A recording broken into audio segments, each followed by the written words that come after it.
Jamen, mit navn er Christine Elling, og jeg arbejder som mindset og performance coach. Det handler rigtig meget om at få styr på fundamentet, så det er endnu nemmere at gå fra idé til eksekvering, fra tanke til handling, så man ikke når at falde over sig selv i processen.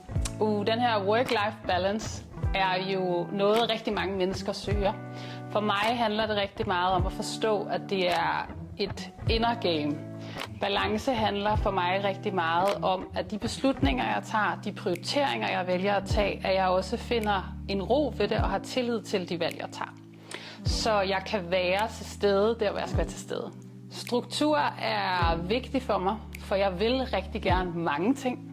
Jeg ser også mig selv som at være multipassioneret iværksætter, og det sætter også et krav til mig selv om, at jeg skal holde lidt styr på mig selv. Jeg planlægger ikke min uge efter best case scenario, jeg planlægger den efter worst case scenario. Jeg er mor til 2, og i perioder er alene med dem, så det gør også bare, at jeg er nødt til at kunne være omstillingsparat, og hvis jeg hver uge planlægger min uge efter best case scenario, så står jeg sidst på ugen, og jeg er ret tit ret skuffet.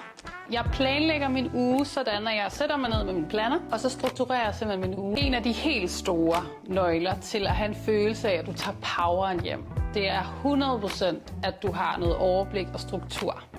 Og det er det, jeg elsker allermest ved mine organizers. Det gør, at jeg kan være nærværende og til stede, og jeg kan eksekvere. Og det har gjort en mærkbar forskel i mit arbejdsliv, men i den grad også i mit privatliv.